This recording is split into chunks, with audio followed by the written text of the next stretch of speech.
Good morning.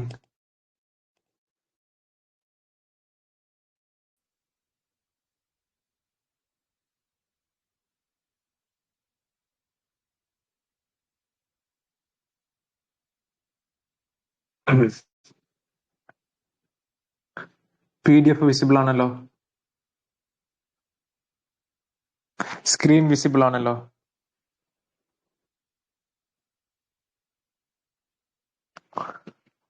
Right.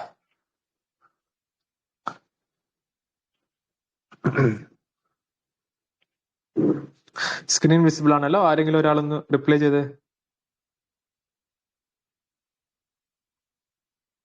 Leave A comment. അതിൽ just ഒന്ന് reply ചെയ്താൽ മതി, എനിക്ക് കാണാൻ പറ്റും.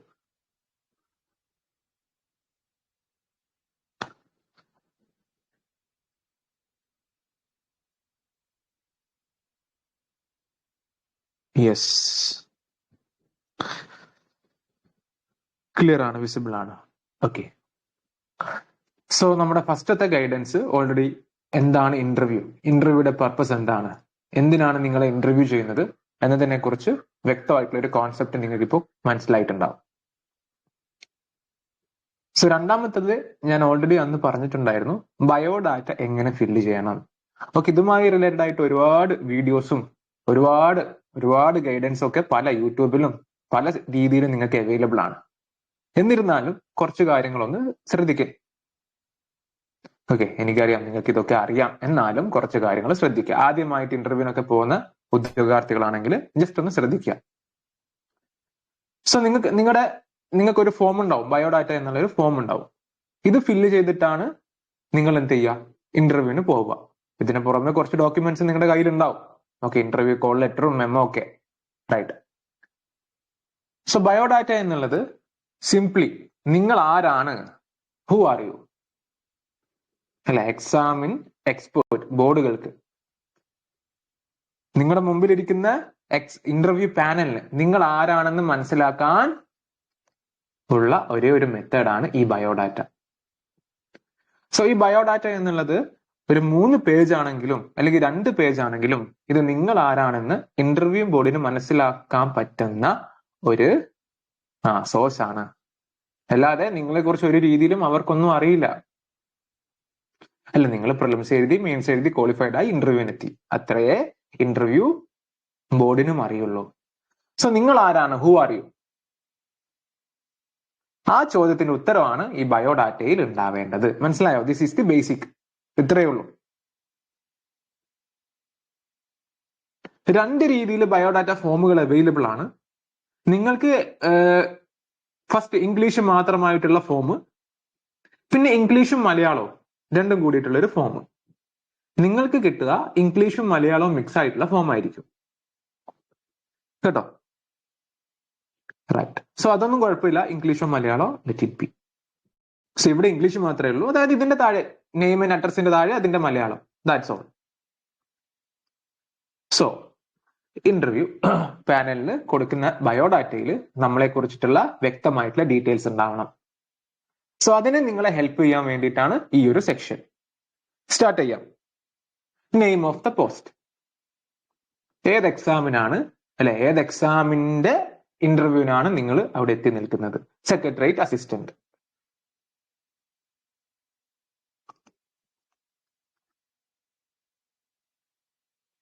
ഒബ്വിയസ്ലി നിങ്ങൾക്ക് കാറ്റഗറി നമ്പറും എഴുതാം, അതിനൊന്നും കുഴപ്പമില്ല കേട്ടോ. അതായത് ഈ ബയോഡാറ്റ ഇന്ന ഫോർമാറ്റിൽ മാത്രമേ എഴുതാൻ പാടുള്ളൂ, അല്ലെങ്കിൽ ഇന്ന ഫോർമാറ്റ് മാത്രമേ പാടുള്ളൂ, അങ്ങനെയൊന്നുമില്ല കേട്ടോ. പല രീതിയിലും നമുക്ക് ബയോഡാറ്റ ഫില്ല് ചെയ്യാൻ സാധിക്കും.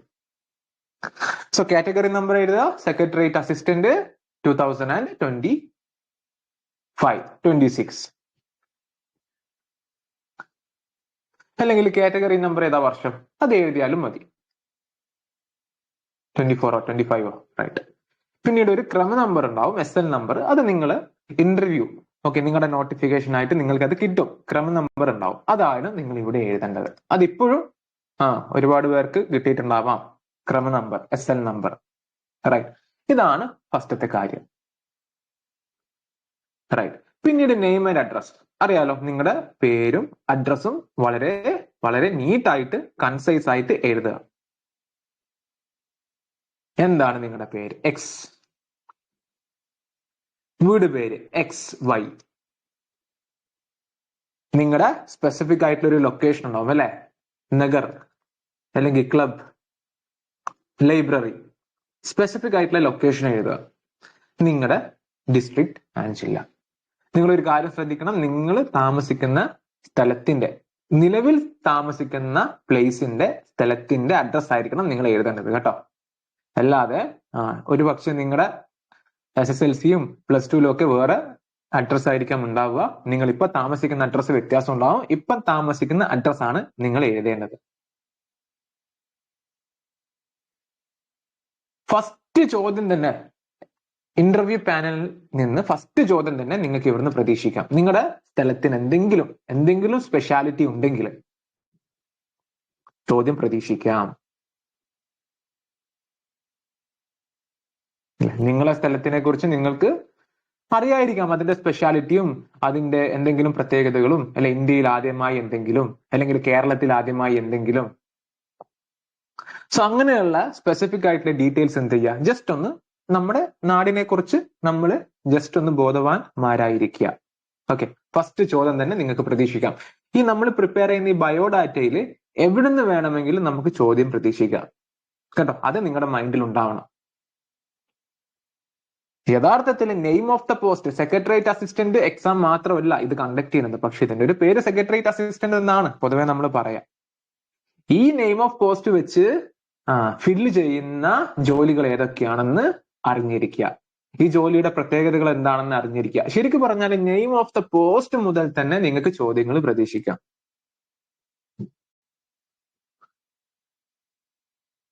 എവിടുന്ന് വേണമെങ്കിലും, അതാണ് ഈ ബയോഡാറ്റയുടെ ഒരു ഇമ്പോർട്ടൻസ്. എവിടുന്ന് വേണമെങ്കിലും നിങ്ങൾക്ക് ചോദ്യങ്ങൾ പ്രതീക്ഷിക്കാം കേട്ടോ. സോ നിങ്ങളുടെ നെയിം ആൻഡ് അഡ്രസ്, നിങ്ങളുടെ place, district, etcetera. Educational qualification starting from matriculation. Matriculation എന്ന് പറഞ്ഞാൽ 10ാം ക്ലാസ്, 10th ക്ലാസ്. സോ നിങ്ങളുടെ എഡ്യൂക്കേഷൻ ക്വാളിഫിക്കേഷൻ അല്ലെ. പലപ്പോഴും നമ്മൾ PSCയുടെ ഈ ഇന്റർവ്യൂയുടെ ഈ ഒരു ബയോഡാറ്റ എടുത്തു കഴിഞ്ഞാൽ 2 പ്രശ്നങ്ങളാണ് ഇതിനുള്ളത്. ഒന്ന്, ഇത് അപ്ഡേറ്റ് ആയിട്ടില്ല, ഇപ്പോഴും പഴയ മോഡലിലാണ്, അല്ലെങ്കിൽ ഗ്രേഡിംഗ് സിസ്റ്റം വന്നു ഒന്നും PSC അറിഞ്ഞിട്ടില്ല. രണ്ടാമത്, സ്പേസ് ഇല്ല. നമുക്ക് എഴുതി എന്താണ് കംപ്ലീറ്റ് ചെയ്യാനുള്ള സ്പേസ് ഇല്ല. വളരെ ചെറിയ ബോക്സ് പോലെയേ ഉള്ളൂ. പക്ഷെ അതും നമ്മളെ ചെക്ക് ചെയ്യുന്നതായിരിക്കാം അല്ലെ. ഇത്രയും ചെറിയ സ്പേസിൽ ഈ കാൻഡിഡേറ്റ് വളരെ നീറ്റായിട്ടാണോ ഈ ഫോം ഫില്ല് ചെയ്യുന്നത്, അല്ലെങ്കിൽ ഒരുപാട് എക്സും വൈയും ഒക്കെ എഴുതി കുത്തുന്നുണ്ടോ, ക്രോസ് ആക്കുന്നുണ്ടോ എന്നൊക്കെ ചെക്ക് ചെയ്യാനും കൂടി ആയിരിക്കാം. എന്നിരുന്നാലും ഇപ്പോഴും അപ്ഡേറ്റ് ആയിട്ടില്ല, പഴയ ഇന്റർവ്യൂ ഫോർമാറ്റ് തന്നെയാണ്, അല്ലെങ്കിൽ ഇന്റർവ്യൂയുടെ ബയോഡാറ്റ തന്നെയാണ് PSC ഇപ്പോഴും യൂസ് ചെയ്യുന്നത്. അതിന്റെ ഒരു പ്രശ്നമാണ്. 2004 2005 അപ്പോഴാണ് നമ്മളൊക്കെ ഗ്രേഡിംഗ് സിസ്റ്റത്തിലേക്ക് വന്നത്. റൈറ്റ്. സോ PSC അപ്ഡേറ്റ് ആയിട്ടില്ല, നോ വേ, കുഴപ്പമില്ല. So SL number 1, SSLC. Institution എന്നുണ്ടെങ്കിൽ നിങ്ങളുടെ ഏത് സ്കൂളിലാണ് നിങ്ങൾ പഠിച്ചത് അല്ലെ. XYZ school, GVHSS school, VHSS school അല്ലെ, GHSS സ്കൂൾ. ഏത് വർഷമാണ് നിങ്ങൾ പാസ്സായത്? 2014, 2015. റൈറ്റ്. പിന്നീട് നെയിം ഓഫ് ബോർഡ് യൂണിവേഴ്സിറ്റി. ഇത് നിങ്ങൾ ഫില്ല് ചെയ്യുന്ന സമയത്ത് ശ്രദ്ധിക്കുക, നിങ്ങൾ CBSE ആണെങ്കിൽ CBSE എന്ന് തന്നെ അങ്ങനെ എഴുതുക. ഓക്കെ. ഇനി നിങ്ങൾ സ്റ്റേറ്റ്, യഥാർത്ഥത്തിൽ ജനറൽ എഡ്യൂക്കേഷൻ ഡിപ്പാർട്ട്മെന്റ് എന്നാണ് പറയാ കേട്ടോ. Government of Kerala general education department. നിങ്ങളുടെ SSLC സർട്ടിഫിക്കറ്റിൽ നിങ്ങൾ നോക്കിയാൽ മതി, ജനറൽ എഡ്യൂക്കേഷൻ ഡിപ്പാർട്ട്മെന്റ്. അല്ലെങ്കിൽ എന്ത് ചെയ്യാം, നിങ്ങൾ സ്റ്റേറ്റ് കേരള സ്റ്റേറ്റ് സിലബസ്. ഏറ്റവും ബെറ്റർ ആയിട്ട് നിങ്ങളുടെ ഈ മെട്രിക്കുലേഷൻ സർട്ടിഫിക്കറ്റിൽ എന്താണോ name of the board university അല്ലല്ലോ. സോ ജനറൽ എഡ്യൂക്കേഷൻ ഡിപ്പാർട്ട്മെന്റ് എന്ന് എഴുതാം. ഇതിലൊന്നും ഒരു കുഴപ്പമില്ല, നിങ്ങൾക്ക് ഏത് രീതിയിലും. അതായത് ഈ ഇന്റർവ്യൂ പാനലിന് മനസ്സിലായാൽ മതി ഈ കുട്ടി കേരളത്തിന്റെ സിലബസിലാണോ പഠിച്ചത് അല്ലെങ്കിൽ CBSE സിലബസിലാണോ പഠിച്ചത്, അത് മനസ്സിലായാൽ മതി. അല്ലാതെ ഇന്നത് തന്നെ മാത്രം എഴുതി വെക്കണമെന്ന് നിർബന്ധമൊന്നുമില്ല. പിന്നെ ഒരു കാര്യം, ബയോഡാറ്റ ഫില്ല് ചെയ്യുമ്പോൾ വളരെ നീറ്റായിട്ട് ഫില്ല് ചെയ്യണം കേട്ടോ. നീറ്റായിട്ട് ഫില്ല് ചെയ്യണം. That's very important. നിങ്ങളുടെ ഹാൻഡ് റൈറ്റിംഗിൽ ഒരു സൈക്കോളജി ഉണ്ട്. നിങ്ങളുടെ ഹാൻഡ് റൈറ്റിംഗിൽ ആ പാനലിൽ ഒരു സൈക്കോളജിസ്റ്റ് ഉണ്ടാവും. ഈ സൈക്കോളജിസ്റ്റിന് നിങ്ങളുടെ ബിഹേവിയർ കണ്ടെത്താൻ പറ്റും. സോ എത്രത്തോളം നീറ്റിൽ എഴുതാൻ പറ്റുമോ അത്രത്തോളം നീറ്റിൽ ഈ ബയോഡാറ്റ ഫില്ല് ചെയ്യുക. വെരി ഇമ്പോർട്ടന്റ് ആണ്. ഒരു തവണ ഇങ്ങനെ ഡാറ്റ എഴുതി ജനറൽ എഡ്യൂക്കേഷൻ ഡിപ്പാർട്ട്മെന്റ്, അയ്യോ തെറ്റി, അതിന് താഴെ സ്റ്റേറ്റ് സ്കൂൾ എഴുതി, അതും ക്രോസ് ഇട്ടു. അങ്ങനെ ചെയ്യാതിരിക്കുക. ഓക്കെ, ഒറ്റ പ്രാവശ്യം നീറ്റായിട്ട് എഴുതുക. എന്ത് ചെയ്യുക, ഈ ഫോം നിങ്ങൾ പ്രിന്റ് ഔട്ട് എടുക്കുമ്പോൾ ഒരു 3-4 ഫോം പ്രിന്റ് ഔട്ട് എടുക്കുക. എന്നിട്ട് എന്ത് ചെയ്യുക, ആദ്യത്തെ ഫോമിൽ ജസ്റ്റ് ഒന്ന് പ്രാക്ടീസ് ആയിട്ടൊന്ന് എഴുതി വെക്കുക. ഓക്കെ, രണ്ടാമത്തെ ഫോമിൽ നിങ്ങൾ വളരെ ഭംഗിയായി എന്ത് ചെയ്യുക, ഫില്ല് ചെയ്യുക. ഒന്നാമത്തെ എന്ത് ചെയ്യുക, ഫസ്റ്റ് ആദ്യമൊക്കെ എഴുതുന്ന സമയത്ത് നമുക്ക് ഒരുപാട് തെറ്റുകൾ സംഭവിക്കാം. വി ആർ ഹ്യൂമൻസ്, ഒരുപാട് തെറ്റുകൾ സംഭവിക്കാം. അപ്പൊ എന്താ, ഒന്ന് നമ്മൾ യഥാർത്ഥത്തിൽ പ്രിപ്പയർ അല്ലെങ്കിൽ യഥാർത്ഥത്തിൽ ബയോഡാറ്റ ഫില്ല് ചെയ്യുന്നതിന് മുമ്പ് ജസ്റ്റ് ഒരു ഡെമോ ആയിട്ട് നിങ്ങൾ ഫില്ല് ചെയ്യാം. അപ്പൊ അതിലൊക്കെ തെറ്റുകൾ ഉണ്ടെങ്കിൽ നിങ്ങൾക്ക് ഈ പറഞ്ഞ പോലെ അത് കുത്താം, എക്സ് ഇടാം, നോ പ്രോബ്ലം. എന്നിട്ട് രണ്ടാമത്തേല് നിങ്ങൾ എന്ത് ചെയ്യുക, പ്രോപ്പർ ആയിട്ട് ഫില്ല് ചെയ്യുക, ഒരു തെറ്റും കൂടാതെ ഫില്ല് ചെയ്യുക. പിന്നീടുള്ള 2 കോപ്പി എന്ത് ചെയ്യുക, നിങ്ങൾ ഇന്റർവ്യൂവിന് പോകുന്ന സമയത്ത് ജസ്റ്റ് നിങ്ങളുടെ കയ്യിൽ അവിടെ വെക്കുക കേട്ടോ. നിങ്ങളുടെ കയ്യിൽ ജസ്റ്റ് ഒന്ന് വെക്കുക.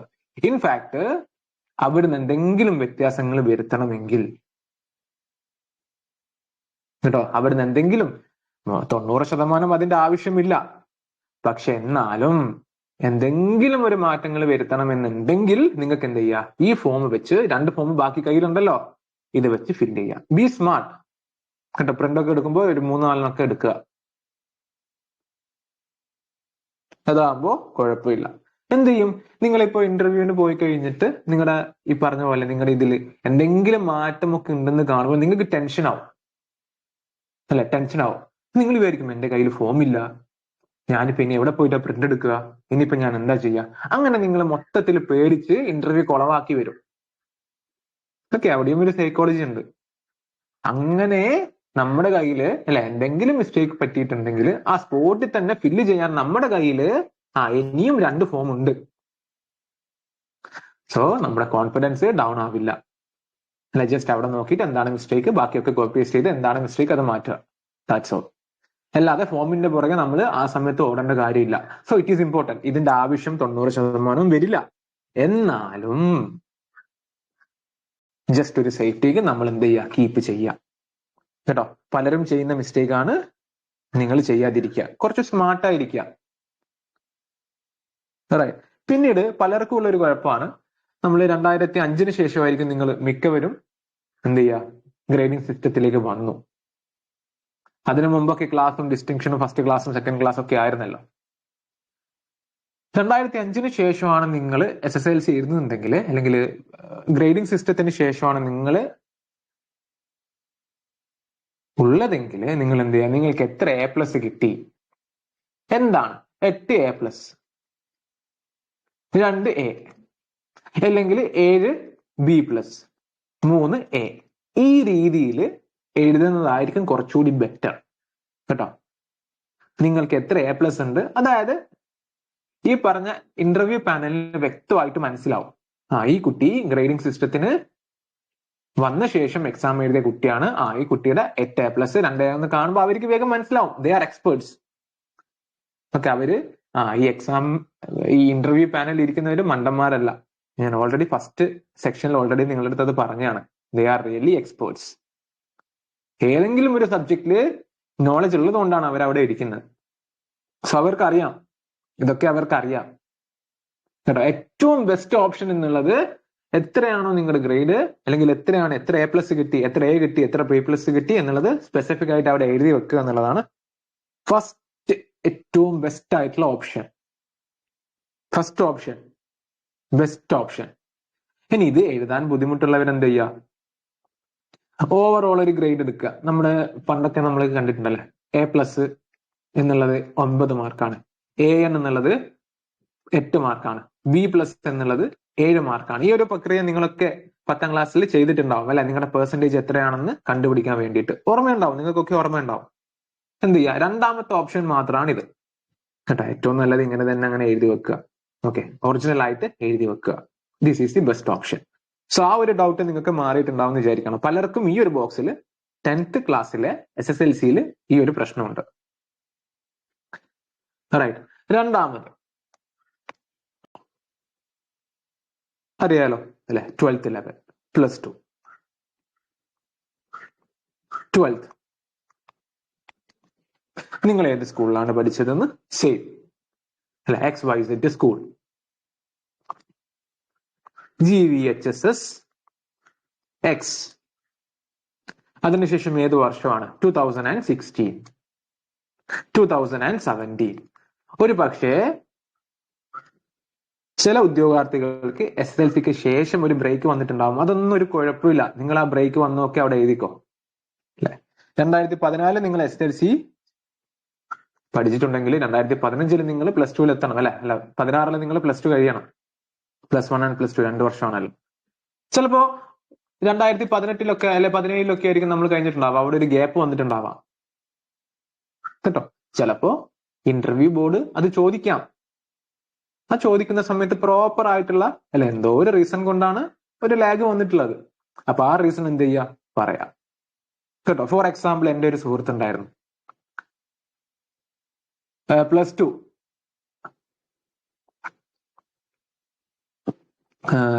അല്ല +2 കഴിഞ്ഞ ഡിഗ്രിക്ക് പുള്ളിക്ക് ഒരു ആക്സിഡന്റ് പറ്റി, ഒരു വർഷം വേസ്റ്റ് ആയി. ഓക്കെ, സോ നമ്മളൊക്കെ ഡിഗ്രി പാസ്സായ സമയത്തും പുള്ളി എന്താണ് ഡിഗ്രി പഠിച്ചുകൊണ്ടിരിക്കുകയാണ്. സോ ഇങ്ങനെയുള്ളത് എഴുതുന്നതിനൊന്നും കുഴപ്പമില്ല. ഈ റീസൺ എന്താന്ന് പറഞ്ഞാൽ മതി. എന്തുകൊണ്ടാണ് ലേറ്റ് ആയത്, എന്തുകൊണ്ടാണ് 1 വർഷം 2 വർഷം വൈകിയത്. ചിലപ്പോൾ വീട്ടുകാർക്ക് പ്രശ്നം, ഈ പറഞ്ഞ പോലെ ഗേൾസിനൊക്കെ അങ്ങനെയൊക്കെയുള്ള പ്രശ്നങ്ങളുണ്ട്. അപ്പൊ എന്താ, നിങ്ങൾ അതൊക്കെ പ്രോപ്പർ ആയിട്ട് എഴുതുക. അതൊന്നും ഒരു രീതിയിൽ നിങ്ങൾ ടെൻഷൻ വിചാരിക്കേണ്ട കാര്യമില്ല. സത്യസന്ധമായി ഉത്തരങ്ങൾ എഴുതുക. പിന്നീട് നെയിം ഓഫ് ബോർഡ്, യൂണിവേഴ്സിറ്റി. +2യുടെ കേസിൽ നിങ്ങൾ നിങ്ങളുടെ +2 സർട്ടിഫിക്കറ്റ് എടുത്ത് നോക്കിക്കഴിഞ്ഞാൽ നിങ്ങൾക്ക് വ്യക്തമായിട്ട് കാണാൻ പറ്റും, board of higher secondary examination. ശ്രദ്ധിച്ചാൽ മതി, board of higher secondary examination. നിങ്ങളുടെ സർട്ടിഫിക്കറ്റ് ഉണ്ടല്ലോ, +2ന്റെയും SSLCയുടെ ഒക്കെ, അതിന്റെ ഒക്കെ സർട്ടിഫിക്കറ്റ് എടുത്ത് നോക്കിക്കഴിഞ്ഞാൽ തന്നെ ഏറ്റവും മുകളിൽ നിങ്ങൾക്ക് കാണാൻ പറ്റും. മനസ്സിലായോ? ഇവിടെ ചോദിക്കുന്നുണ്ടോ നെയിം ഓഫ് ദ ബോർഡ് അല്ലെങ്കിൽ യൂണിവേഴ്സിറ്റി. ആ ബോർഡ് അവിടെ തന്നെ ഉണ്ട്, നിങ്ങൾ നോക്കിയാൽ മതി. നിങ്ങളുടെ 10ാം ക്ലാസ്സും +2ന്റെ ഒക്കെ സർട്ടിഫിക്കറ്റ് എടുത്ത് ജസ്റ്റ് നോക്കുക, board of higher secondary examination. Okay, ഏറ്റവും നല്ലത് മെട്രിക്കുലേഷൻ സർട്ടിഫിക്കറ്റിൽ എന്താണോ ഉള്ളത് അത് തന്നെ എഴുതുക, ബി ഒറിജിനൽ.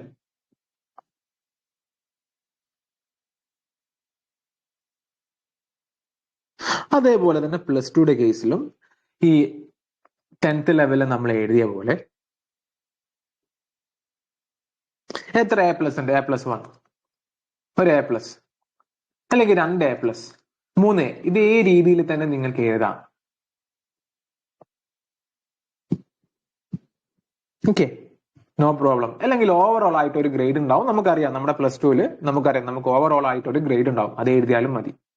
സോ ഞാൻ ഇവിടെ നിങ്ങളോട് പറയാൻ ഉദ്ദേശിക്കുന്നത് ഒറിജിനൽ ആയിട്ട് അങ്ങോട്ട് എഴുതുക കേട്ടോ. C+ എത്രയാണ്? ഒരു C+. എനിക്ക് തോന്നുന്നു +2ൽ എല്ലാവർക്കും 6 സബ്ജക്റ്റ് ആയിരിക്കും ഉണ്ടാവുക, 5ഓ 6ഓ സബ്ജക്റ്റ് ആണ് ഉണ്ടാവുക. അത് അങ്ങനെ എഴുതുക. It's very simple, B original കേട്ടോ. പിന്നീട് അതിനുശേഷം എന്ത് ചെയ്യുക? മൂന്നാമത്തത് യൂണിവേഴ്സിറ്റി, അതായത് ഡിഗ്രി, നിങ്ങളുടെ ഡിഗ്രി ക്വാളിഫിക്കേഷൻ. ഡിഗ്രി ക്വാളിഫിക്കേഷൻ നിങ്ങൾ ശ്രദ്ധിക്കുക. ഇപ്പോ BBA ആയിരിക്കാം, കുറെ പേര് BBA ആയിരിക്കാം, പക്ഷെ അതിന്റെ എന്തെങ്കിലും ഒരു സബ്ജക്ട് കൂടി ഉണ്ടാവും അല്ലെ. BBA finance, BBA marketing, BBA human resources, HRA, ഇങ്ങനെയൊക്കെയുള്ള പല സ്പെഷ്യലൈസേഷനും ഉണ്ടാവാം. അതും നിങ്ങൾ എഴുതണം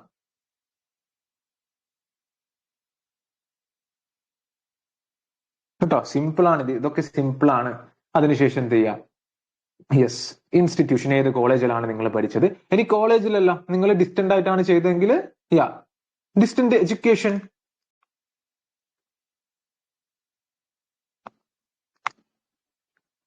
അങ്ങനെ എഴുതിയാലും മതി. പ്രൈവറ്റ് എഡ്യൂക്കേഷൻ അങ്ങനെ എഴുതിയാലും മതി. കുറെ പേര് കോളേജിൽ പോയിട്ടുണ്ടാവില്ല, ഡിസ്റ്റന്റ് ആയിട്ടായിരിക്കും എടുത്തിട്ടുണ്ടാവുക, അല്ലെങ്കിൽ പ്രൈവറ്റ് ആയിട്ടായിരിക്കും എടുത്തിട്ടുണ്ടാവുക. ഇയർ എഴുതുക. ഡിസ്റ്റന്റ് ആയിട്ട് എടുത്താലും പ്രൈവറ്റ് ആയിട്ട് എടുത്താലും എന്തായാലും ഏതെങ്കിലും ഒരു യൂണിവേഴ്സിറ്റി ഉണ്ടാവും. അപ്പൊ എന്ത് ചെയ്യുക? University of Calicut, university of Kannur, university of MG Gandhi, എന്താന്ന് വെച്ചാൽ അങ്ങനെ എഴുതുക. ഡിഗ്രിയുടെ കേസിൽ നമുക്കറിയാം പെർസെൻറ്റേജും ഉണ്ടാവും, അതേപോലെ തന്നെ ഒരു ഗ്രേഡും ഉണ്ടാവും, ഓവറോൾ ഒരു ഗ്രേഡും ഉണ്ടാവും.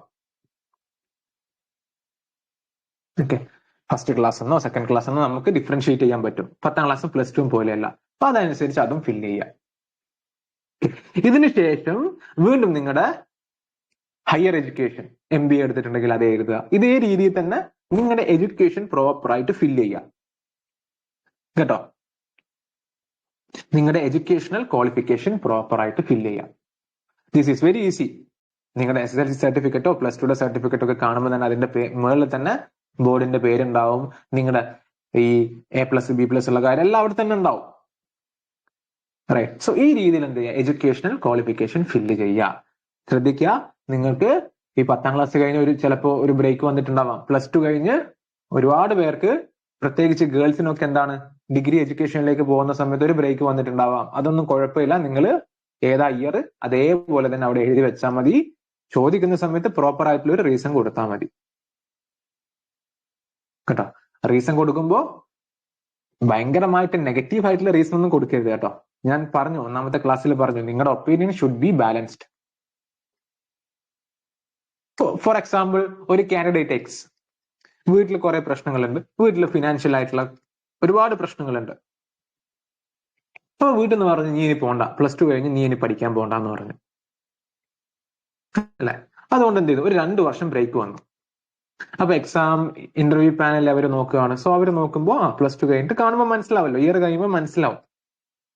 അപ്പൊ ചോദിക്കുന്ന സമയത്ത് നിങ്ങളോട് അവര് ആ ചോദ്യം ചോദിക്കുന്ന സമയത്ത് നിങ്ങൾ എന്ത് ചെയ്യുക? ഒരു ബാലൻസ്ഡ് ആയിട്ടുള്ള ഉത്തരം കൊടുക്കുക കേട്ടോ. അല്ലാതെ വീട്ടില് അച്ഛൻ സീനായിരുന്നു, ഉപ്പ സീനായിരുന്നു, ഉമ്മ സീനായിരുന്നു, പഠിക്കാൻ പറ്റിയിട്ടില്ല, എന്നെ റൂമിൽ പൂട്ടി വെച്ചു, അങ്ങനെയൊന്നുമല്ല.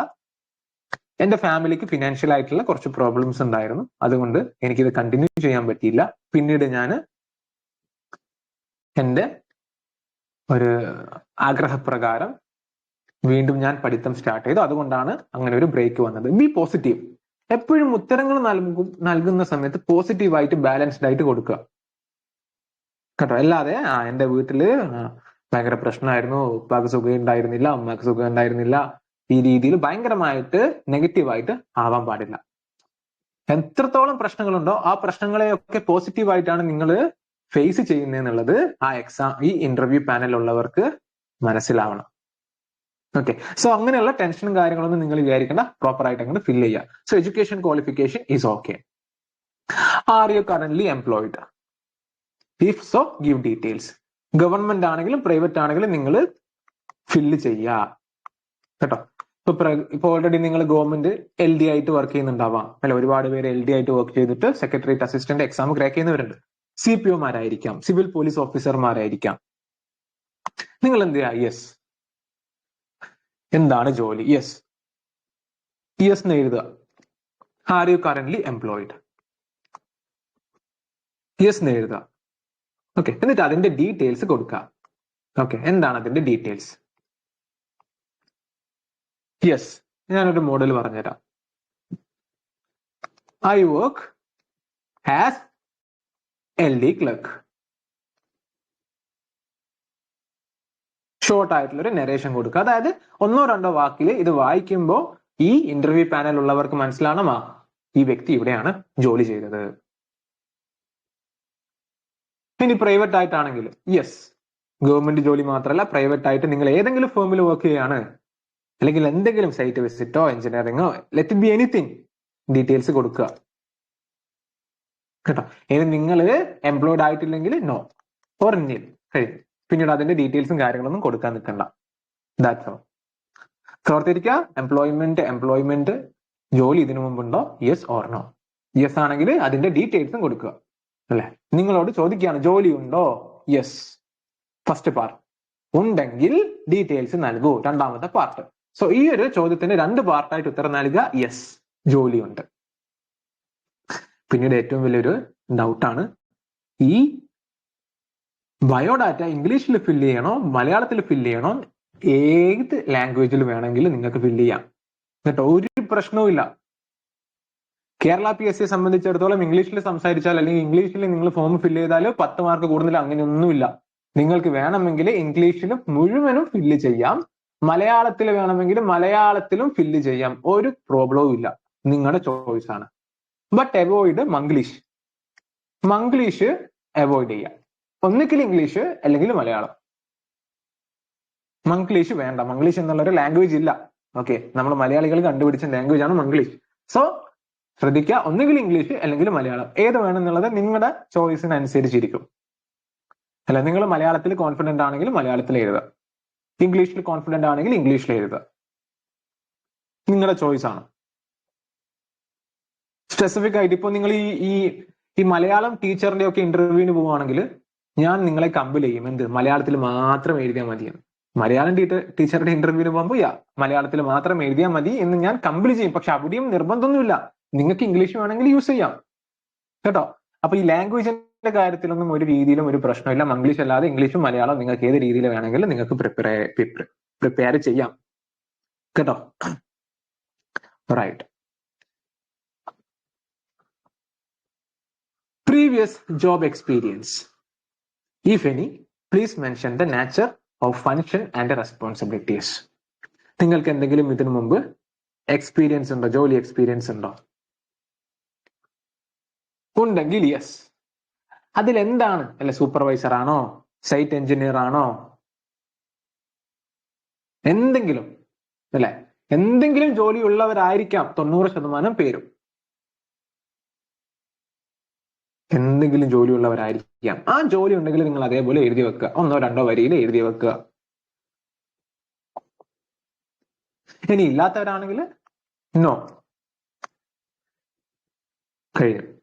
ഓക്കെ, ഒരുപക്ഷെ ഇപ്പോ ഡിഗ്രിക്ക് ശേഷം PSCയിലേക്കൊക്കെ എഴുതി ഡയറക്റ്റ് ആയിട്ട് PSC എക്സാം എഴുതാൻ വന്നവരായിരിക്കാം. അങ്ങനെയൊക്കെ ആണെങ്കിൽ നോ, ഒരു ജോബ് എക്സ്പീരിയൻസ് ഇല്ല ഡയറക്റ്റ് ആയിട്ട്. അത് അവർക്ക് ബോർഡിന് കണ്ടാൽ മനസ്സിലാവും, ഈ കുട്ടി 2024 ഡിഗ്രി പാസ്സായത്, അല്ലെങ്കിൽ 2023 ഡിഗ്രി പാസ്സായത്. സോ ഒബ്വിയസ്ലി ജോബ് എക്സ്പീരിയൻസും കാര്യങ്ങളും എംപ്ലോയ്മെന്റ് ഒന്നും ഉണ്ടാവില്ല എന്ന് അവർക്കറിയാം. നമ്മൾ അത് എക്സ്പ്ലെയിൻ ചെയ്യേണ്ട കാര്യമില്ല, ഇത് കാണുമ്പോൾ തന്നെ അവർക്കത് മനസ്സിലാവും. ഇനി are you current included in any of the rank list?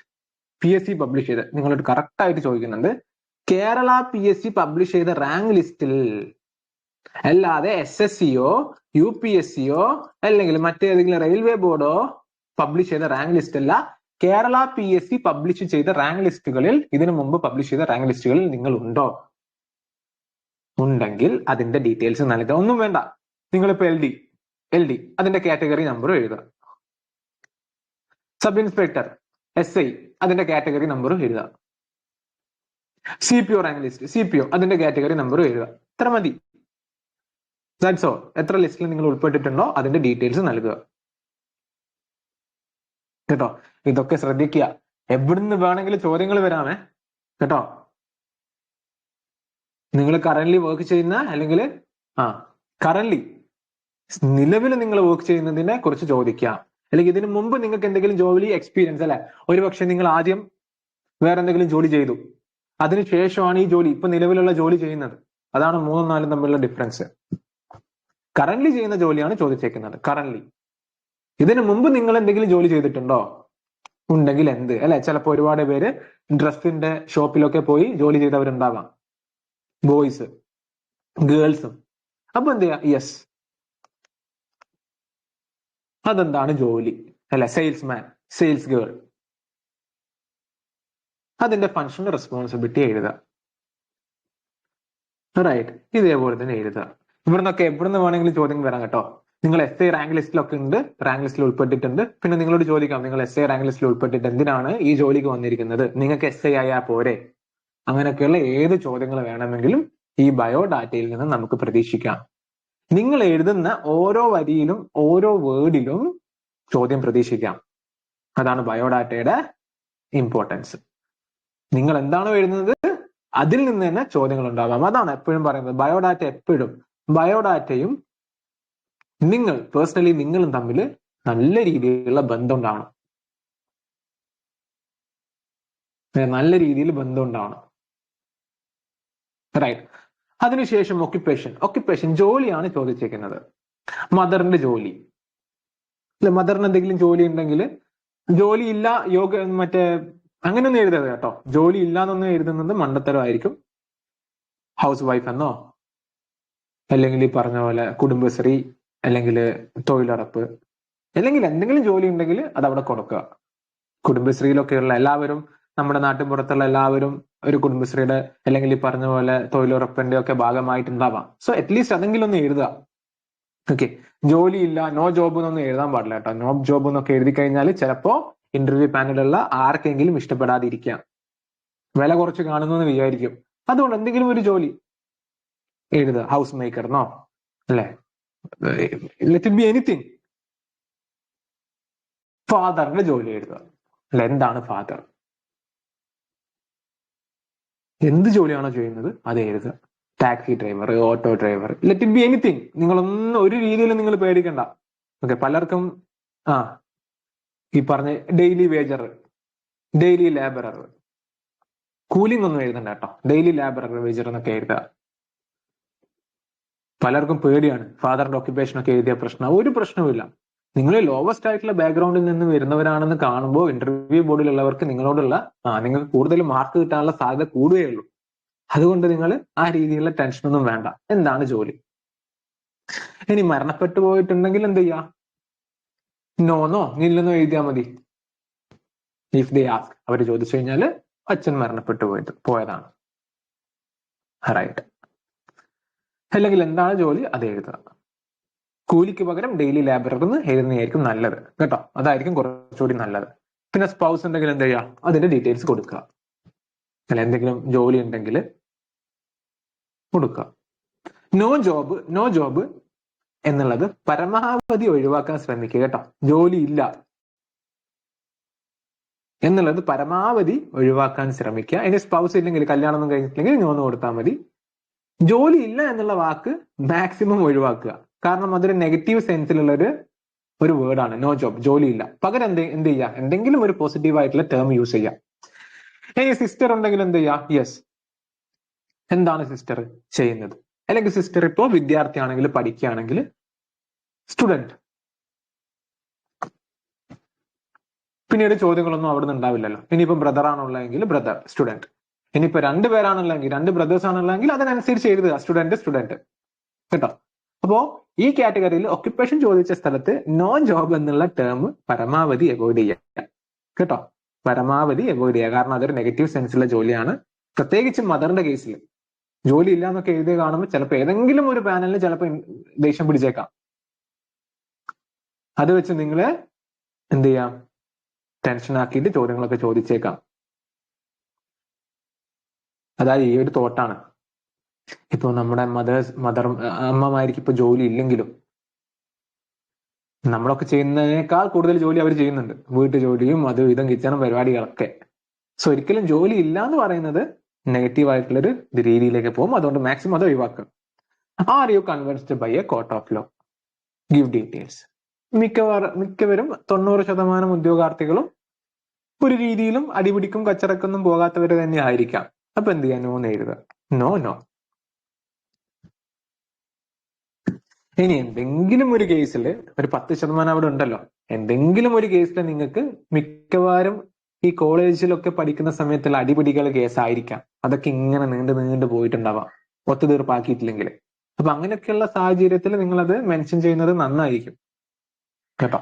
അല്ലാതെ എന്തായാലും നിങ്ങൾ ആരെയും കൊന്നിട്ടും അല്ലെങ്കിൽ ഭയങ്കരമായിട്ടുള്ള ക്രൈം ഒന്നും ചെയ്തിട്ടുണ്ടാവില്ല, അത് ഷുവറാണ്. ചെറിയ ക്രൈമുകളായിരിക്കും, അല്ലെങ്കിൽ ചെറിയ എന്തെങ്കിലും, അല്ല പെറ്റി കേസ് പോലുള്ള എന്തെങ്കിലും ഒക്കെ ആയിരിക്കാം. ഒരു 10% പേർക്ക് അത് ഉണ്ടാവാം കേട്ടോ. അപ്പൊ നിങ്ങൾ എന്തെങ്കിലും എന്ത് ചെയ്യുക? അത് മെൻഷൻ ചെയ്യേണ്ടതാണ് കേട്ടോ. അതിന്റെ ഡീറ്റെയിൽസും പ്രൊവൈഡ് ചെയ്യാം. അതിൽ നിന്നും ഉണ്ടെങ്കിൽ യെസ് ആണെങ്കിൽ അതിൽ നിന്നും നിങ്ങൾ ചോദ്യങ്ങൾ ഉറപ്പായിട്ടും പ്രതീക്ഷിക്കാം കേട്ടോ. ഉറപ്പായിട്ടും പ്രതീക്ഷിക്കാം. നോ ക്രിമിനൽ ചാർജസ് ഇല്ല, റൈറ്റ്. അതിന്റെ ആവശ്യമില്ല. 90% ഇത് നോ എന്ന് എഴുതി വെച്ചാൽ മതി കേട്ടോ. ഇനി അടുത്തത് ഏറ്റവും ഇമ്പോർട്ടൻറ്റ്, യുവർ ഹോബീസ്. നിങ്ങളുടെ ഹോബീസ് എന്താണ്? നിങ്ങളുടെ ഹോബീസ് പലർക്കും ഇവിടെയാണ് സംശയം. അല്ല, യുവർ ഹോബീസ് എന്തെഴുതണം? ബാക്കിയൊക്കെ നിങ്ങൾ എങ്ങനെയെങ്കിലും ഫില്ല് ചെയ്യും. ഹോബീസിന്റെ കാര്യത്തിലും അതേപോലെ തന്നെ സ്ട്രെങ്ത് ആൻഡ് വീക്ക്നെസിന്റെ കാര്യത്തിലുമാണ് നിങ്ങൾക്ക് പലർക്കും ഒരു പ്രശ്നം. ഇതെന്ത് എഴുതണം? നിങ്ങൾ ഇവിടെ എക്സ്ട്രാ ഓർഡിനറി ആയിട്ട് ഒന്നും എഴുതണ്ട കേട്ടോ. എക്സ്ട്രാ ഓർഡിനറി ആയിട്ട് നിങ്ങൾ ഇവിടെ ഒന്നും എഴുതണ്ട. കാരണം നിങ്ങൾ വിചാരിക്കും എല്ലാവരും ഇതാണല്ലോ ഇതാണല്ലോ ഇതാണല്ലോ എഴുതുന്നത്, അതുകൊണ്ട് ഞാൻ കുറച്ച് ഇന്റലക്ച്വൽ ആയിട്ട് എന്തെങ്കിലുമൊക്കെ എഴുതാന്ന് വെച്ചിട്ട് ഹോബീസിൽ നമ്മൾ കാണാത്ത കേൾക്കാത്ത കാര്യങ്ങൾ വരെ എഴുതി വെക്കും. അപ്പൊ എന്ത് ചെയ്യും? ഞാൻ കഴിഞ്ഞ ഫസ്റ്റ് ക്ലാസ് പറഞ്ഞ പോലെ അതൊരു പ്രശ്നമായി മാറും.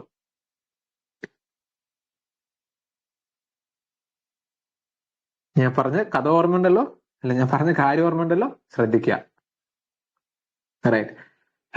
നിങ്ങൾ ബുക്ക് റീഡ് ചെയ്യും അല്ലെ? ബുക്ക് റീഡ് ചെയ്യും. ഹോബീസിൽ എഴുതി my hobbies reading, reading fiction or reading crime, അങ്ങനെയുള്ള കാര്യങ്ങളൊക്കെ എഴുതി. അപ്പോ ഇന്റർവ്യൂ പാനലുള്ളവർ ചോദിക്കാം, നിങ്ങൾ ഏറ്റവും അവസാനം വായിച്ച ബുക്ക് ഏതാണ്? അതിനൊക്കെയുള്ള റെഡി ഉത്തരം ഉണ്ടെങ്കിൽ മാത്രം എഴുതിയാൽ മതി. ഇനി ബുക്കിന്റെ പേര് പറഞ്ഞാൽ അതിലുള്ള ക്യാരക്ടേഴ്സിനെ ചോദിക്കാം അവര്, കാരണം അവരിതൊക്കെ വായിച്ചിട്ടുണ്ടാവാം. ചുമ്മാതല്ലാലോ അവർ എക്സ്പേർട്ട് ഓഫ് പാനൽ എന്ന് പറയുന്നത്, പാനൽ ഓഫ് എക്സ്പേർട്ട് എന്ന് പറയുന്നത്. അപ്പൊ അതിന്റെ ഒക്കെ റെഡി ഉത്തരം ഉണ്ടാവാം. മനസ്സിലായോ?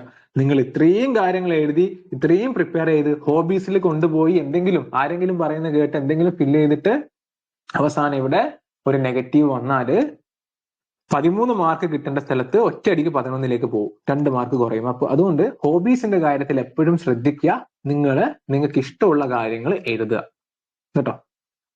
ഞാൻ കുറച്ച് ഐഡിയാസ് പറഞ്ഞുതരാം എന്തൊക്കെ നമുക്ക് ഹോബീസിൽ ഉൾപ്പെടുത്താം എന്നുള്ളത്. ഇതൊക്കെ പല മനുഷ്യർക്കും പലതായിട്ട് ഡിഫറെന്റ് ആണ്. പലർക്കും പലതാണ്. അല്ലാതെ ഇന്ന പേര് ഇന്നത് മാത്രമേ എഴുതാൻ പാടുള്ളൂ അങ്ങനെയൊന്നുമില്ല. എന്നാലും കുറച്ച് ജനറൽ ആയിട്ടുള്ള ഹോബീസ് ഞാൻ പറഞ്ഞുതരാം. നിങ്ങളുടെ ഹോബീസ് നിങ്ങൾക്ക് എന്ത് ചെയ്യാം? പല രീതിയിൽ ഡിവൈഡ് ചെയ്യാം. ക്രിയേറ്റീവ് അല്ലെ, ക്രിയേറ്റീവ് ഹോബീസ് ഉള്ളവരുണ്ടാവാം. അതേപോലെ തന്നെ ട്രാവലിംഗ്, പെയിന്റിങ് ചെയ്യുന്നവരുണ്ടാവും, അതൊക്കെ ക്രിയേറ്റീവിൽ വരും.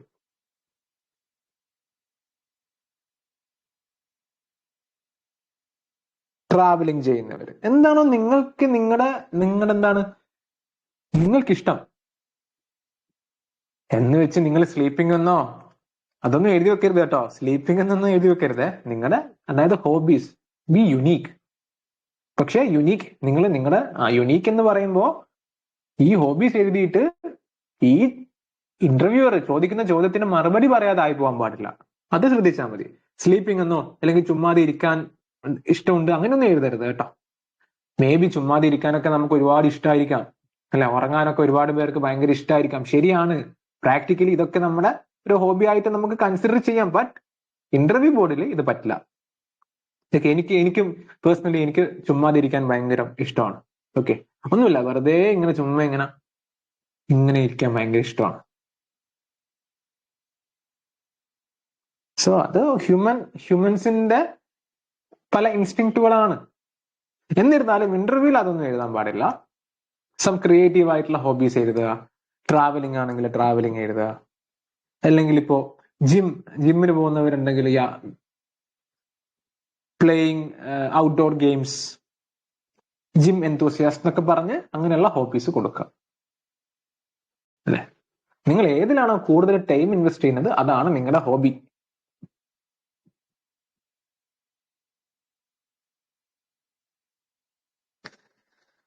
റൈറ്റ്. കുറച്ച് എക്സാമ്പിൾസ് ഞാൻ പറഞ്ഞുതരാം. നിങ്ങൾ നിങ്ങളുടേതായിട്ടുള്ള രീതിയിൽ യുണീക്നെസ് കണ്ടുപിടിച്ച് ഹോബീസ് എഴുതാൻ നോക്കുക.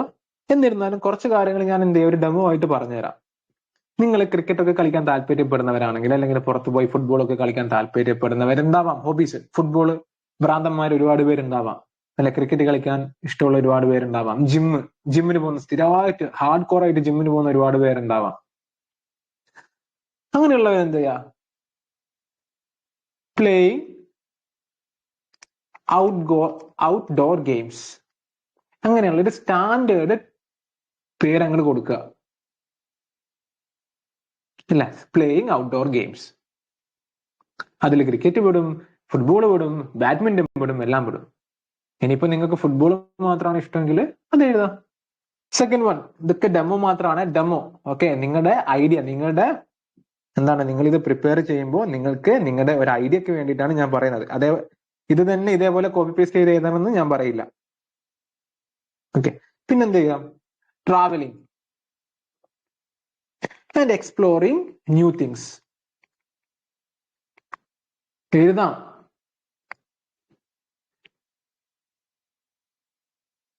U can write. പിന്നീട് എന്ത് ചെയ്യാം? ഒരുപാട് പേർക്ക് റീഡിങ്ങിന് ഇഷ്ടപ്പെടുന്നവരുണ്ടാവും. ഓക്കെ, റീഡിങ് ഇഷ്ടപ്പെടുന്നവരുണ്ടാവാം, എഴുതാം. Reading books.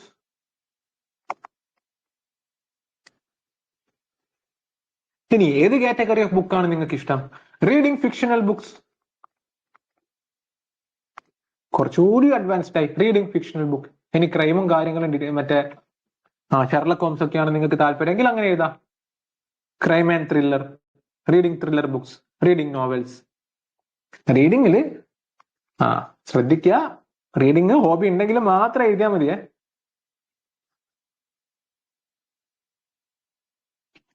നെക്സ്റ്റ് വൺ എന്താണ്? Your hobbies. ഒരുപാട് പേർക്ക് ഈ പറഞ്ഞ രീതിയിൽ വീട്ടിലിരുന്ന് ജോലി ചെയ്യുന്നവരുണ്ടാവാം, എസ്പെഷ്യലി ഗേൾസ്.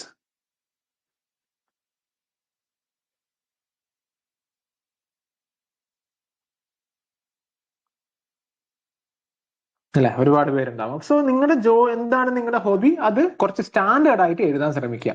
പക്ഷേ ഈ ഇന്റർവ്യൂ പാനലിലുള്ളവർക്ക് ഇത് കാണുമ്പോൾ യെസ് ഓക്കെ, ഇറ്റ്സ് ഓക്കെ എന്നുള്ള രീതിയിലേക്ക് നിങ്ങൾ എഴുതുക. ഓക്കെ, ഭയങ്കരമായിട്ട് യുണീക്നെസ് നിങ്ങൾ കീപ്പ് ചെയ്യേണ്ട കാര്യമൊന്നുമില്ല. നിങ്ങൾ ഹ്യൂമൻസ് തന്നെയാണ്. എല്ലാ മനുഷ്യന്മാർക്കും ഉണ്ടാവുന്ന പോലെയുള്ള ഹോബീസേ നമുക്കും ഉണ്ടാവുള്ളൂ. പലരും പറയും ഇന്റർവ്യൂവിലും മറ്റേ യൂട്യൂബിലൊക്കെ ഹോബീസ് നിങ്ങൾ യുണീക്ക് ആയിട്ട് എഴുതുക. ഒരിക്കലും എഴുതാൻ പാടില്ല. നിങ്ങൾ ക്ലോസ്ലി റിലേറ്റഡ് ആയിട്ടുള്ള എന്തെങ്കിലും മാത്രമേ എഴുതാൻ പാടുള്ളൂ. കാരണം ഹോബീസിൽ നിന്ന് നിങ്ങൾക്ക് ക്വസ്റ്റ്യൻസ് പ്രതീക്ഷിക്കാം.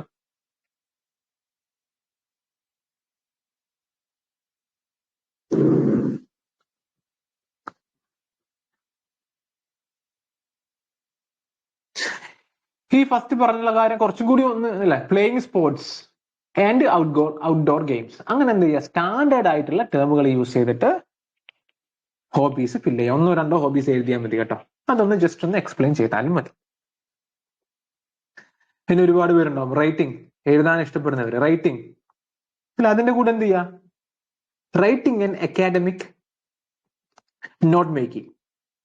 അതായത് നിങ്ങൾ എഴുതുക, അതായത് നിങ്ങളുടെ ഹോബി വളരെ സിമ്പിൾ ആണ് റൈറ്റിംഗ്. പക്ഷെ അതിന്റെ കൂടെ നമ്മൾ എന്ത് ചെയ്യുന്നു? കുറച്ചൊന്ന് അത് അഡ്വാൻസ്ഡ് ആയിട്ട് എഴുതുന്നു. Writing and academic note making. Documentary programmes. So ഹോബീസിൽ ഞാൻ കുറെ എക്സാമ്പിൾസ് ആയിട്ട് ഡെമോ ആയിട്ട് നിങ്ങളുടെ മുമ്പിൽ പറഞ്ഞിട്ടുണ്ട്. ഇത് ഏതെങ്കിലും ഒന്ന് നിങ്ങൾക്ക് ക്ലോസ്ലി റിലേറ്റ് ചെയ്യാൻ പറ്റുവാണെങ്കിൽ നിങ്ങൾ എന്ത് ചെയ്യുക? നിങ്ങളുടെ രീതിയിൽ ഹോബീസ് എഴുതുക. എപ്പോഴും ശ്രദ്ധിക്കുക, ഭയങ്കരം ഇന്റലക്ച്വൽ ആയിട്ടും ഭയങ്കരം യുണീക്നെസ് ആയിട്ടും ഹോബീസ് എഴുതേണ്ട ആവശ്യമില്ല. കാരണം പാനലുള്ളവർക്ക് അറിയാം, നിങ്ങൾ ഭയങ്കരമായിട്ട് യുണീക്നെസ് ആയിട്ട് ഭയങ്കരമായിട്ട് എന്തോ സംഭവമായിട്ട് ഹോബിയൊക്കെ എഴുതുമ്പോൾ പാനലുള്ളവർക്ക് കറക്റ്റ് ആയിട്ട് മനസ്സിലാവും ഈ സ്റ്റുഡന്റിന് ഇത് ഹോബി അല്ല, ജസ്റ്റ് ഇന്റർവ്യൂവിന് വരുമ്പോൾ മാത്രമുള്ളൊരു ഹോബിയാണ്. അത് കറക്റ്റ് ആയിട്ട് മനസ്സിലാവുകയും ചെയ്യും, അത് ചോദിക്കുകയും ചെയ്യും. ഉത്തരം കിട്ടിയില്ലെങ്കിൽ മാർക്ക് കുറയുകയും ചെയ്യും. അതിനും നല്ലത് സ്റ്റാൻഡേർഡ് ആയിട്ടുള്ള എന്തെങ്കിലും കാര്യങ്ങൾ എഴുതുക, അതിൽ ചോദിക്കുന്ന ചോദ്യങ്ങൾ കറക്റ്റ് ആയിട്ട് മറുപടി കൊടുക്കുക. ഏറ്റവും ഹയസ്റ്റ് മാർക്ക് എത്രയാണോ ഉള്ളത് അത് വാങ്ങിച്ചിട്ട് ഇങ്ങോട്ടേക്ക് വീട്ടിലേക്ക് വരിക കേട്ടോ. അതിനുശേഷം യുവർ ഇൻട്രസ്റ്റ്, പാർട്ടിസിപ്പേഷൻ, അച്ചീവ്മെന്റ്സ്. അതായത് നിങ്ങളുടെ അച്ചീവ്മെന്റ്, നിങ്ങളുടെ ഇൻട്രസ്റ്റ്, താല്പര്യം, പാർട്ടിസിപ്പേഷൻ, അച്ചീവ്മെന്റ്സ് ആണ് ചോദിച്ചേക്കുന്നത് കേട്ടോ. ഇതിൽ നിങ്ങൾ ഈ സംസ്ഥാന തലത്തിലും ഈ ഇന്ത്യക്ക് വേണ്ടിയിട്ട് കളിച്ചു അതൊന്നല്ല ചോദിക്കുന്നത്. നിങ്ങളുടെ പാർട്ടിസിപ്പേഷൻ, നിങ്ങൾ എന്തെങ്കിലും പാർട്ടിസിപ്പേറ്റ് ചെയ്തോ, നിങ്ങൾക്ക് എന്തെങ്കിലും അച്ചീവ്മെന്റ് ഉണ്ടോ, അല്ലെങ്കിൽ നിങ്ങളുടെ ഇൻട്രസ്റ്റ് എന്താണ് സ്പോർട്സിൽ. ഒരുപാട് പേര് സബ് ജില്ലയിലും അല്ലെങ്കിൽ ജില്ലയിലൊക്കെ പോയിട്ട് കളിച്ചിട്ടുണ്ടാവാം, പല സ്പോർട്സും ചെയ്തിട്ടുണ്ടാവാം. അതൊക്കെ നിങ്ങൾക്ക് ഇതിൽ മെൻഷൻ ചെയ്യാം, നിങ്ങളുടെ ഇൻട്രസ്റ്റും നിങ്ങളുടെ പാർട്ടിസിപ്പേഷനും എല്ലാം. നിങ്ങൾ വേണമെങ്കിൽ എന്താണ് സ്കൂളിൽ ഈ റണ്ണിങ്ങിൽ ഫസ്റ്റ് അടിച്ചിട്ടുണ്ടാവാം, അതൊക്കെ എഴുതാം, ഒരു കുഴപ്പമില്ല. നിങ്ങളുടെ താല്പര്യങ്ങൾ, നിങ്ങളുടെ ഇൻട്രസ്റ്റുകൾ, നിങ്ങളുടെ പാർട്ടിസിപ്പേഷൻ, അല്ലാതെ നിങ്ങൾ റാങ്ക് അടിക്കണോ അല്ലെങ്കിൽ 1ാം റാങ്കോ 2ാം റാങ്കോ 3ാം റാങ്കോ കിട്ടിയത് അതൊന്നും ഒരു പ്രശ്നമല്ല. നിങ്ങളുടെ ഇൻട്രസ്റ്റും പാർട്ടിസിപ്പേഷനും അച്ചീവ്മെന്റ് എന്താണെന്നാണ് ചോദിക്കുന്നത്. സോ നിങ്ങൾ എന്തെങ്കിലും ഒന്നിൽ പാർട്ടിസിപ്പേറ്റ് ചെയ്തിട്ടുണ്ടാവും. സ്കൂൾ ലെവലിലെങ്കിലും നിങ്ങൾ സ്പോർട്സിന് പാർട്ടിസിപ്പേറ്റ് ചെയ്തിട്ടുണ്ടാവും അല്ലെ, ഏതെങ്കിലും പാർട്ടിസിപ്പേറ്റ് ചെയ്തിട്ടുണ്ടാവുമല്ലോ. ഫുട്ബോൾ മാച്ചോ, ക്രിക്കറ്റ് മാച്ചോ, റണ്ണിങ്ങോ,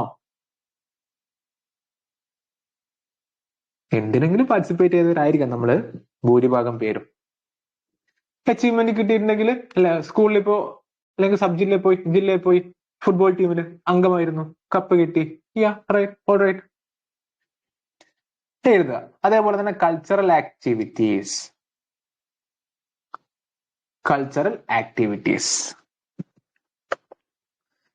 ഇതിൽ നിങ്ങൾക്ക് എന്തൊക്കെ എഴുതാം?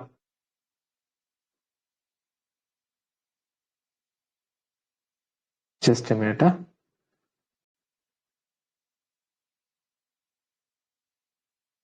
റൈറ്റ്, വിസിബിൾ ആണല്ലോ, PDF വിസിബിൾ ആണല്ലോ.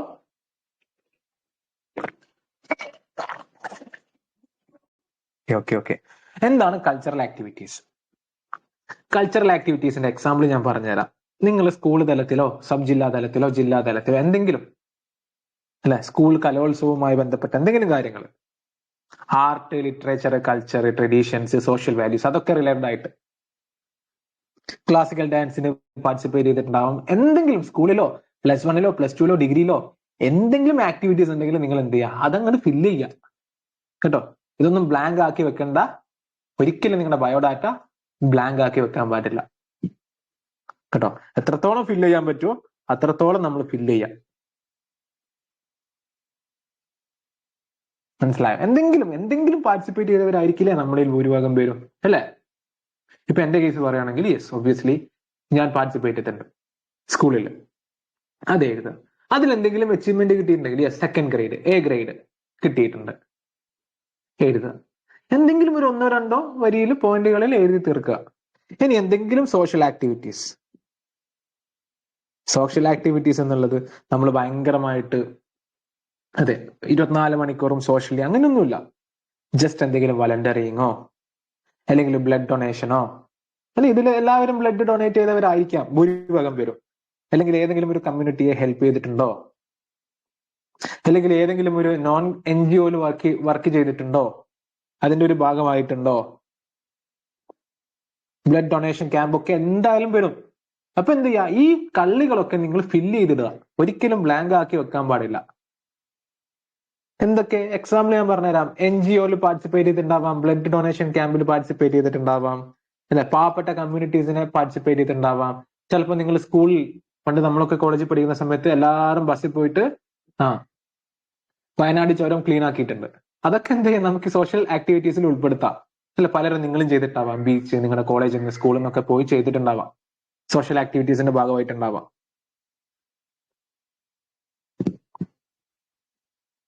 ഇതൊക്കെ ഇതിൽ ഉൾപ്പെടുത്താം കേട്ടോ. ഇതൊക്കെ സോഷ്യൽ ആക്ടിവിറ്റീസിൽ ഉൾപ്പെടുത്താം.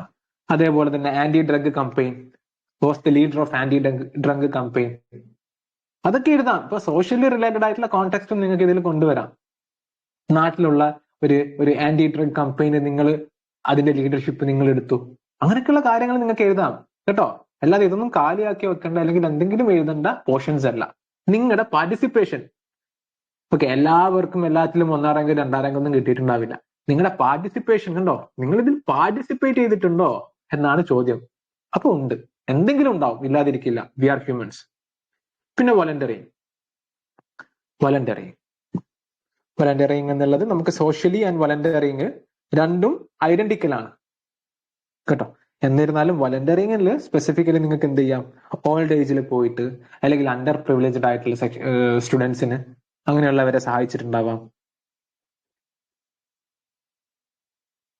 ഫ്ലഡില് അല്ലെ, കേരള ഫ്ലഡ് 2019 ഫ്ലഡ് ഉണ്ടല്ലോ, അതിൽ വളണ്ടിയർ ആയിട്ട് പോയിട്ടുണ്ടാവാം. ബെസ്റ്റ് പോയിന്റ് അത് എഴുതാം. ഉള്ളവരെ എഴുതുക, പോയിട്ടില്ലാത്തവരെ എഴുതരുത്. സത്യസന്ധമായി എഴുതാൻ ശ്രമിക്കുക. വളണ്ടിയറി ഓൾഡ് ഏജ് ഹോംസിൽ പോയിട്ടുണ്ടാവാം, നമ്മുടെ കോളേജിൽ നിന്ന് പോയിട്ടുണ്ട്. അതുപോലെ നിങ്ങളുടെ പല രീതിയിൽ നിങ്ങൾ പോയിട്ടുണ്ടാവാം. അല്ലെ, നിങ്ങളുടെ നാട്ടിൽ നിന്ന് കോളേജിൽ നിന്ന് തന്നെ പോകണം നിർബന്ധമൊന്നുമില്ല. നിങ്ങളുടെ നാട്ടിൽ നിന്ന് പോയിട്ടുണ്ടാവാം, നിങ്ങളുടെ ഫ്രണ്ട്സ് പോയിട്ടുണ്ടാവാം, ലെറ്റ് ഇറ്റ് ബി എനിത്തിങ്. വളണ്ടിയറിംഗിൽ നിങ്ങൾ ശ്രദ്ധിക്കുക, സോഷ്യലും വളണ്ടിയറിംഗിലും ഹൈലി ഐഡന്റിക്കൽ ആണ് കേട്ടോ. അപ്പൊ വളണ്ടിയറിംഗ് എന്നുള്ളത് സ്പെസിഫിക്കലി അതുമായി റിലേറ്റഡ് ആയിട്ട് എഴുതുക. ഓൾഡ് ഏജ്, അണ്ടർ പ്രിവിലേജ്ഡ് ആയിട്ടുള്ള ചിൽഡ്രൻക്ക് അങ്ങനെ എഴുതാം, സഹായിക്കാൻ വേണ്ടിയിട്ട്. കേരള ഫ്ലഡ്സ് എഴുതാം, അതിന്റെ ഒരു വളണ്ടിയറായി നിങ്ങൾ പോയിട്ടുണ്ടെങ്കിൽ. പോയിട്ടുണ്ടാവാം, ഒരുപാട് പേര് പോയിട്ടുണ്ടാവാം കേട്ടോ. സയൻസ് ആൻഡ് ടെക്നോളജിയിൽ എന്ത് ചെയ്താ? പണ്ട് സ്കൂളിലെ എന്തെങ്കിലും ഈ സയൻസ് പണ്ടൊക്കെ ഉണ്ടായിരുന്നു, മറ്റേ സയൻസ് എക്സിബിഷനോ സയൻസ് ഫെസ്റ്റിവലോ അങ്ങനെ എന്തോ ഒരു പ്രോഗ്രാം ഉണ്ടായിട്ടുണ്ടായിരുന്നു. അപ്പൊ അങ്ങനെയൊക്കെയുള്ള എന്തെങ്കിലും ഒരു രീതിയിൽ പാർട്ടിസിപ്പേറ്റ് ചെയ്തിട്ടുണ്ടെങ്കിൽ എന്ത് ചെയ്യാ, അതും ഫില്ല് ചെയ്യാം. ഞാൻ പറഞ്ഞു വരുന്നത് ഇത്രയേ ഉള്ളൂ. ഈ കള്ളികളൊന്നും നിങ്ങൾ ബ്ലാങ്ക് ആക്കാൻ പാടില്ല കേട്ടോ. ഞാനിപ്പോ പറഞ്ഞു തരുമ്പോൾ തന്നെ നിങ്ങൾക്ക് ഒരുപാട് ഐഡിയാസ് നിങ്ങളുടെ ബ്രെയിനിലേക്ക് ഇങ്ങനെ വരുന്നുണ്ടാവും അല്ലേ? അതൊക്കെ എന്ത് ചെയ്യുക, ജസ്റ്റ് ഒന്ന് നോട്ട് ചെയ്തിട്ട് നിങ്ങളുടെ ഫോമിലേക്ക് അത് ഇൻക്ലൂഡ് ചെയ്യുക.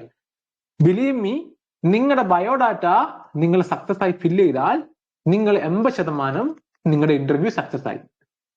ബയോഡാറ്റയിൽ പ്രോപ്പറായിട്ട് നിങ്ങൾ പോയിന്റുകൾ ഫില്ല് ചെയ്തു. ബയോഡാറ്റയിൽ എന്ത് ചോദ്യവും എക്സാമിനർ എന്ന് ഉദ്ദേശിക്കുന്നത് ഇന്റർവ്യൂർ ചോദിക്കുമ്പോൾ അതിന് പ്രോപ്പർ ആയിട്ടുള്ള ഒരു റിപ്ലൈ, സത്യസന്ധമായിട്ടുള്ള ഒരു റിപ്ലൈ നിങ്ങൾക്ക് നൽകാമെങ്കിൽ നിങ്ങൾ 80% സക്സസ് ആയി.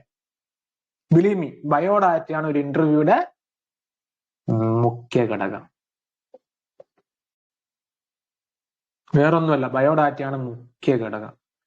സയൻസ് ആൻഡ് ടെക്നോളജി എന്താണ്? സ്കൂളിൽ പണ്ട് സയൻസ് എക്സിബിഷനും ഫെയർസിനും പോയിട്ടുണ്ടാവാം.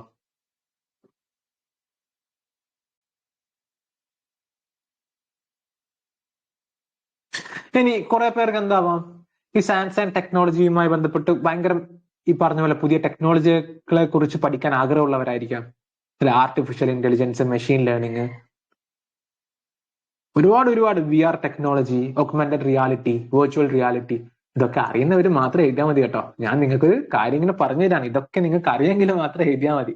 നിങ്ങൾ വെർച്വൽ റിയാലിറ്റി എന്നും ഓഗ്മെന്റഡ് റിയാലിറ്റി എന്നൊക്കെ എഴുതിയിട്ട് അതിൽ നിന്ന് ചോദ്യങ്ങൾ ചോദ്യത്തിന് ഉത്തരം നൽകാൻ പറ്റിയില്ലെങ്കിൽ പോയി. അതുകൊണ്ട് ബെറ്റർ അത് അറിയുന്നവർ മാത്രം എഴുതുക, അല്ലെങ്കിൽ just leave it, just erase it. Okay, ഞാൻ അത് പറഞ്ഞില്ല എന്ന് വിചാരിക്കാം.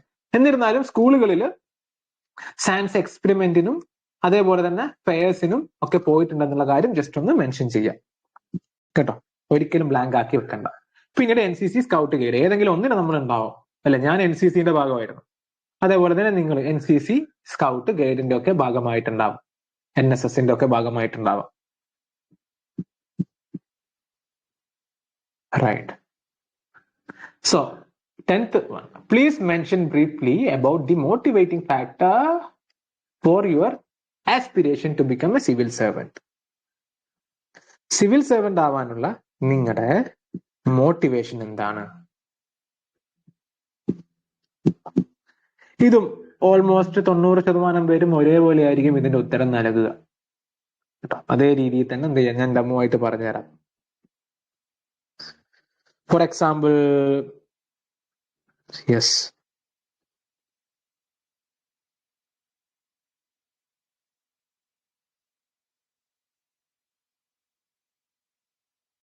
For example, yes. കുറച്ച് പോയിന്റുകളായിട്ട് ഞാൻ പറഞ്ഞുതരാം. എന്താണ് നിങ്ങളെ ഈ സിവിൽ സർവന്റ് ആവാനുള്ള motivation factor? First one, demo പോയിന്റുകളാണ്, നിങ്ങൾക്ക് ഏത് വേണമെങ്കിലും യൂസ് ചെയ്യാം. This platform will provide better opportunity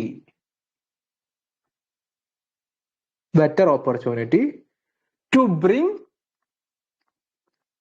positive change at the grassroots level. Okay, ഞാൻ ഡെമോ കാണിച്ചു തരാണ് കേട്ടോ. ഈ രീതിയിലായിരിക്കണം നിങ്ങളുടെ മോട്ടിവേഷൻ ഫാക്ടേഴ്സ് ഉണ്ടാവേണ്ടത് കേട്ടോ.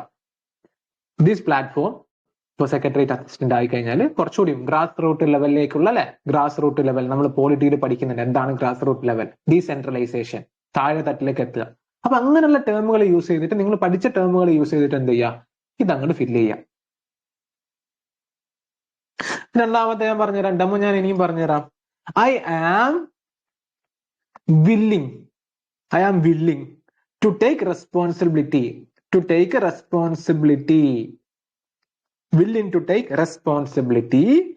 in challenging situation to solve the problem of common man. മനസ്സിലാവും? ഇതേ രീതിയിലായിരിക്കണം നിങ്ങളുടെ മോട്ടിവേഷണൽ ഫാക്ടേഴ്സ്. മൂന്നാമത് ഒന്നുകൂടി ഞാൻ പറഞ്ഞുതരാം. ഞാൻ തന്നെ നിങ്ങൾക്ക് എക്സാമ്പിൾ പറഞ്ഞു തരുന്നുണ്ട് കേട്ടോ.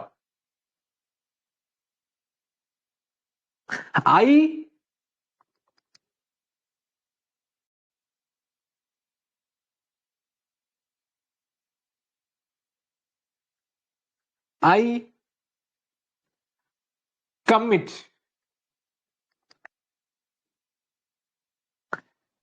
to uphold constitutional values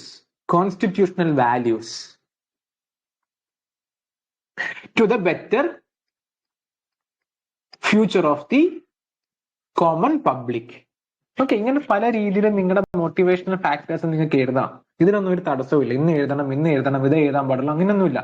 എഴുതുന്നത് കുറച്ചുകൂടി ബെറ്റർ ആയിട്ട്, കുറച്ചുകൂടി നല്ല രീതിയിൽ. ഓക്കെ, ഞാനിപ്പോ പറഞ്ഞ പോയിന്റുകളൊക്കെ എന്താണ്, കുറച്ചുകൂടിയും ബെറ്റർ ആണ്, അല്ലെങ്കിൽ നിങ്ങളെ വേഗം അത് ഇൻസ്പയർ അയക്കുന്ന രീതിയിലുള്ള പോയിന്റുകളാണ്. അടുത്ത പോയിന്റ് എന്ത് ചെയ്താ, I will do my best.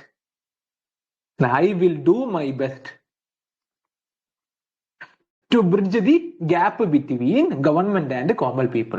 അല്ലെ, അതായത് സർക്കാരിന്റെയും ജനങ്ങളുടെയും ഇടയിലുള്ള ഒരു ഗ്യാപ്പ്, അല്ലെങ്കിൽ ഒരു കമ്മ്യൂണിക്കേഷൻ ചാനലാണ് നിങ്ങൾ, സെക്രട്ടേറിയറ്റ് അസിസ്റ്റന്റ്.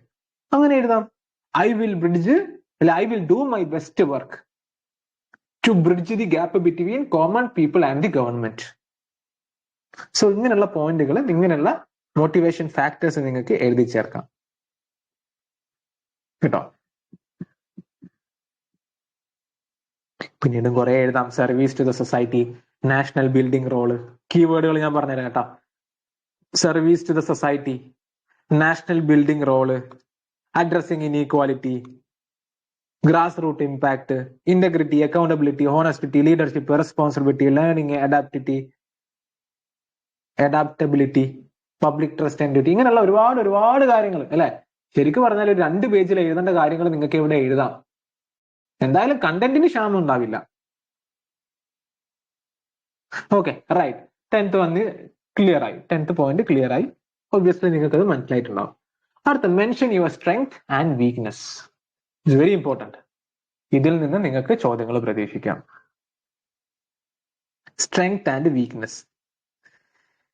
ഭയങ്കരമായിട്ടുള്ള വീക്ക്നെസ് ഒന്നും നിങ്ങൾ എഴുതി വെക്കരുത് കേട്ടോ. I am very empathetic to the common people എന്നൊക്കെ എഴുതി വെക്കരുത്. കാരണം നിങ്ങൾ ഗവൺമെന്റ് ഉദ്യോഗസ്ഥരാണെങ്കിൽ നിങ്ങൾക്ക് എമ്പതി ഉണ്ടാവണം. എമ്പതി സിമ്പതി ഒക്കെ വേണം. അതുകൊണ്ട് എമ്പതി ഒന്നും ഒരു വീക്ക്നെസ് ആയിട്ട് കൺസിഡർ ചെയ്യരുത്. സ്ട്രെങ്ത്തിന്റെ കാര്യത്തിൽ എല്ലാവർക്കും എഴുതാൻ അറിയാം. സ്ട്രെങ്ത്തിന്റെ അല്ലെ നിങ്ങളുടെ സ്ട്രെങ്ത്, ഞാൻ സ്ട്രോങ് ആയിട്ട്, ഡിസിപ്ലിൻഡ് ആയിട്ട്, കൺസിസ്റ്റന്റ് ആയിട്ട് എല്ലാ കാര്യങ്ങളും ചെയ്യും ജനങ്ങൾക്ക് വേണ്ടിയിട്ടല്ലേ. ഓക്കെ, അങ്ങനെയല്ല.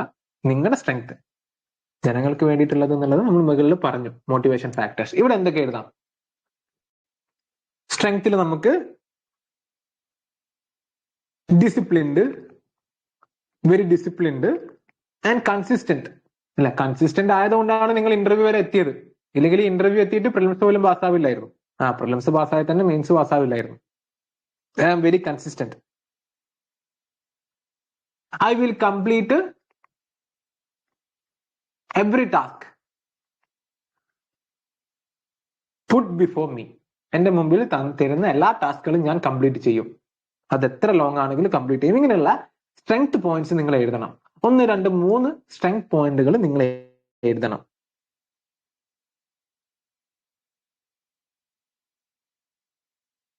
I will solve every complex problem. അല്ലെ, ഞാൻ എന്ത് പ്രശ്നം ഉണ്ടായാലും, എത്ര കോംപ്ലക്സ് ആയിട്ടുള്ള പ്രശ്നം ഉണ്ടായാലും ഞാനത് സോൾവ് ചെയ്യും. Good decision making skill. Decision make ചെയ്യാനുള്ള സ്കില്ല് വേണം അല്ലെ. അതായത് നിങ്ങളുടെ എഴുതുന്ന കാര്യം എന്താണ്, ഈ ജോലിയുമായിട്ട് ക്ലോസ്ലി ലിങ്ക് ചെയ്യണം. ഡിസിഷൻ മേക്കിംഗ് സ്കില്ല് വേണം. സെക്രട്ടേറിയറ്റ് അസിസ്റ്റന്റിന് ഒരു ഡിസിഷൻ മേക്കിംഗ് സ്കില്ല് വേണം. സോ സ്ട്രെങ്ത്തിൽ എന്ത് ചെയ്യുക, ഇങ്ങനെ ഒരു 2-3 പോയിന്റുകൾ എഴുതുക. ഇതേപോലെ തന്നെ വീക്ക്നെസ്സിൽ 2 പോയിന്റ് എഴുതിയാൽ മതി, കൂടുതൽ എഴുതണ്ട. 2 പോയിന്റ് വീക്ക്നെസ്സിലും കൂടി എഴുതുക. വീക്ക്നെസ്സിൽ നിങ്ങൾ എന്ത് ചെയ്യുക, നിങ്ങളെ വീക്ക്നെസ് അത് പോസിറ്റീവ് റിലേറ്റഡ് ആയിട്ടുള്ള വീക്ക്നെസ് എഴുതുന്നതായിരിക്കും നല്ലത്. അല്ലാതെ I am very empathetic to common people, I am very empathetic to poor people എന്നൊന്നും എഴുതി വെക്കരുത് കേട്ടോ. പാവപ്പെട്ടവനോട് നമുക്ക് എമ്പതിയും സിമ്പതിയും ഒക്കെ വേണം. ഈ ജോലിയിലേക്ക് എത്തിക്കഴിയുമ്പോഴേക്ക് നമ്മൾ അതൊന്നും മറന്നു പോകാൻ പാടില്ല. സോ ബെറ്റർ റൈറ്റ് സംതിങ് എന്താണ് ഒരു പോസിറ്റീവ് ഇമ്പാക്റ്റിലുള്ള ഒരു വീക്ക്നെസ് എഴുതുന്നതായിരിക്കും നല്ലത്. For example,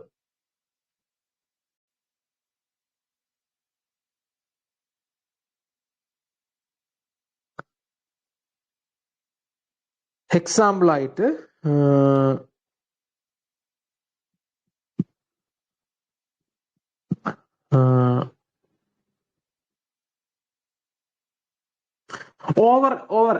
I put over attention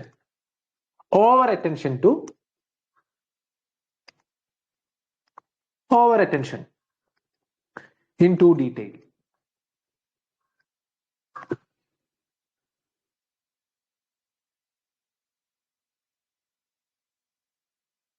So I am self-critical in nature.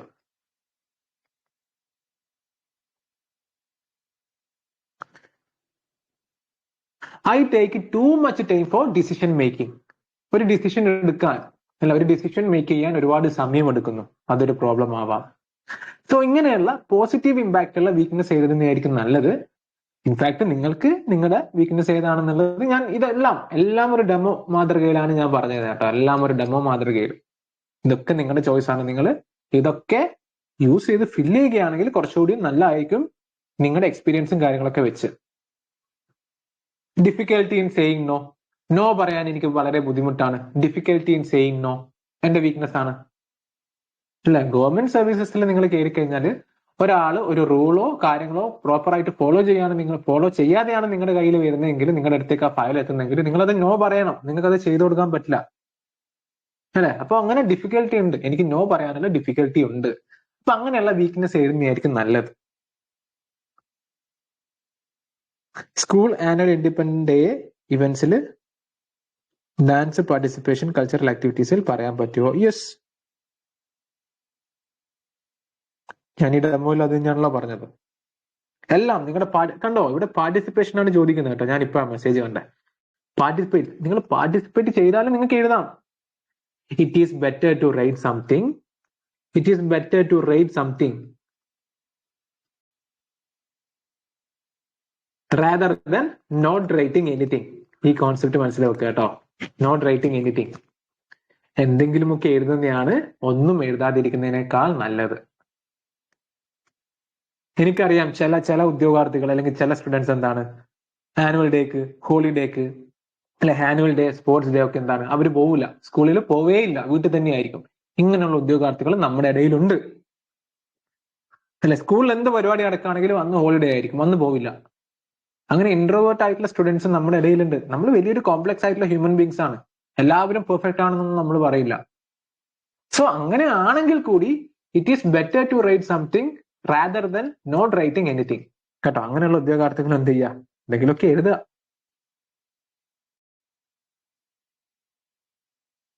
Right.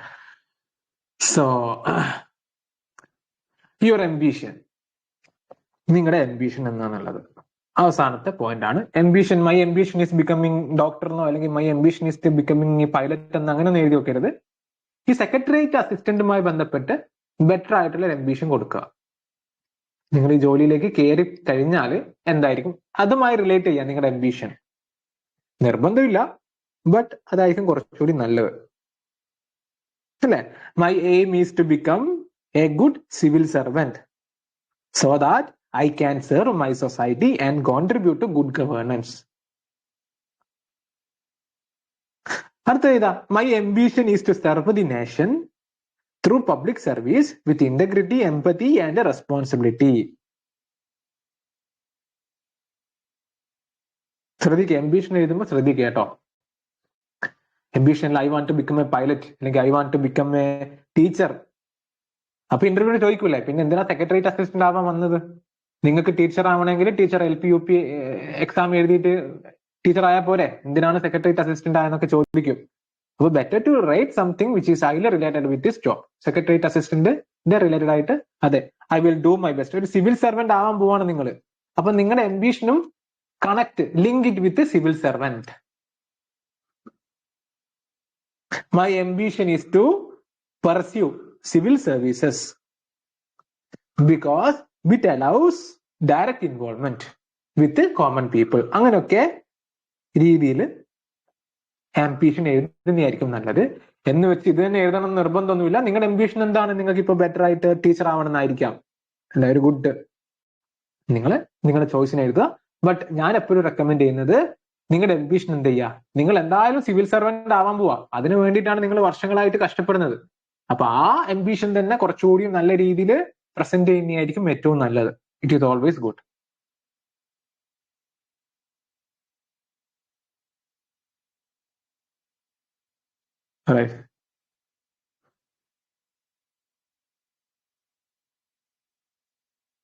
ഒരു പോയിന്റ് മാത്രം എഴുതാനുള്ള സ്പേസ് ആണ് ബയോഡാറ്റ കോളംസിലുള്ളത്. യെസ് ടീച്ചർ, ഞാൻ പറഞ്ഞല്ലോ, ഇതാണ് ഞാൻ തുടക്കത്തിൽ പറഞ്ഞത്. രണ്ട് പ്രോബ്ലങ്ങളുണ്ട് ബയോഡാറ്റയിൽ. ഒന്നാമത്തെ പ്രോബ്ലം, ഈ ബയോഡാറ്റ അപ്ഡേറ്റഡ് അല്ല കേട്ടോ, അപ്ഡേറ്റഡ് അല്ല. അതേപോലെ തന്നെ സ്പേസ് റിലേറ്റഡ് ആയിട്ടുള്ള പ്രോബ്ലം ഉണ്ട്.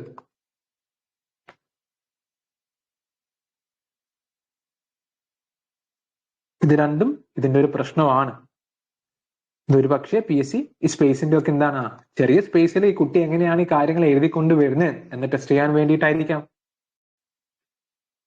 ഈ ചെറിയ സ്പേസിൽ ഈ കുട്ടി പ്രോപ്പറായിട്ട് നീറ്റായിട്ട് എഴുതുന്നുണ്ടോ എന്ന് ടെസ്റ്റ് ചെയ്യുന്നതായിരിക്കാം. അതും ഒരു വെല്ലുവിളിയാണ്. സോ അത് സോൾവ് ചെയ്യാനാണ് ഞാൻ പറഞ്ഞത്. എന്ത്, ഒരു 3 or 4 കോപ്പി എടുത്ത് വെക്കുക. എന്നിട്ട് ഫസ്റ്റ് കോപ്പിയിൽ എന്ത് ചെയ്യുക, ജസ്റ്റ് ഒന്ന് റഫായിട്ട് എഴുതുക. രണ്ടാമത്തെ കോപ്പിയിൽ പ്രോപ്പറായിട്ട് എഴുതുക. ബാക്കി 2 കോപ്പി ഇന്റർവ്യൂവിന് പോകുമ്പോൾ കൊണ്ടുപോവുക. അവിടെ എന്തെങ്കിലും ചേഞ്ചസും കാര്യങ്ങളും വരുത്തണമെങ്കിൽ ഓൺ ദ സ്പോട്ട് തന്നെ വരുത്തുക. അപ്പൊ ടെൻഷൻ ആവേണ്ട കാര്യമില്ല. എന്തിനാണ് ടെൻഷൻ ആവേണ്ട കാര്യം? ഓൾറെഡി എന്റെ കയ്യിൽ 2 ഇന്റർവ്യൂ അല്ലെങ്കിൽ 2 ബയോഡാറ്റ ഇനിയുണ്ട്. എന്തെങ്കിലും തെറ്റുണ്ടെങ്കിൽ ഞാൻ ആ സ്പോട്ടിൽ തന്നെ അങ്ങോട്ട് മാറ്റും. That's all. സോ ഇന്നത്തെ ഈ രണ്ടാമത്തെ ഇന്റർവ്യൂ ഗൈഡൻസ് സെക്ഷനിൽ ഈ ബയോഡാറ്റ എങ്ങനെയാണ് ഫില്ല് ചെയ്യേണ്ടതെന്നുള്ളതിന്റെ ഒരു പ്രോപ്പർ ആയിട്ടുള്ള ഒരു ഐഡിയ നിങ്ങൾക്ക് കിട്ടി എന്ന് ഞാൻ വിചാരിക്കുന്നു. ഒരു പ്രോപ്പർ ആയിട്ടുള്ള ഒരു കോൺസെപ്റ്റ് അല്ലെങ്കിൽ ഒരു പ്രോപ്പർ ആയിട്ടുള്ള ഒരു ഐഡിയ നിങ്ങൾക്കിപ്പോ മനസ്സിലായിട്ടുണ്ടാവും. സോ നിങ്ങളുടെ പ്രിപ്പറേഷനിൽ ഒബ്വിയസ്ലി നിങ്ങൾ ഈ ക്ലാസ് കാണുകയാണെങ്കിൽ ഇതെന്തായാലും ഈ പറഞ്ഞ കാര്യങ്ങളൊക്കെ നിങ്ങളൊന്ന് ഇന്റഗ്രേറ്റ് ചെയ്യാൻ ശ്രമിച്ചു കഴിഞ്ഞാൽ ഒബ്വിയസ്ലി നല്ലൊരു ബയോഡാറ്റയായി മാറും. നല്ലൊരു ബയോഡാറ്റയായി മാറിക്കഴിഞ്ഞാൽ 70 to 80% നിങ്ങളുടെ ഇന്റർവ്യൂ സക്സസ് ആയി. പിന്നെ എഴുതുന്ന ഓരോ വാക്കിലും ഓരോ വേർഡിലും ഓരോ ലെറ്ററിലും ചോദ്യങ്ങൾ പ്രതീക്ഷിക്കണം എന്നുള്ള രീതിയിലായിരിക്കണം നിങ്ങൾ ബയോഡാറ്റ ഉണ്ടാക്കേണ്ടത്. അതുകൊണ്ട് സത്യസന്ധമായിട്ടുള്ള അറിയുന്ന കാര്യങ്ങൾ മാത്രം എഴുതുക. എനിക്ക് യുണീക്നെസ് വേണം, ഞാൻ ഭയങ്കര ഇന്റലക്ച്വൽ ആണ് എന്നൊക്കെ വിചാരിച്ച് യൂട്യൂബിന്റെ കുറെ യൂട്യൂബ് ക്ലാസ്സും കാര്യങ്ങളൊക്കെ കണ്ട് ഭയങ്കര യുണീക്കും ഇന്റലക്ച്വൽ ഒക്കെ ആവാൻ നോക്കിക്കഴിഞ്ഞാൽ ഇന്റർവ്യൂ ചോദിക്കുന്ന ചോദ്യത്തിന് ഉത്തരം നൽകിയില്ലെങ്കിൽ 11 മാർക്ക് 10 മാർക്കിലേക്ക് പോകും.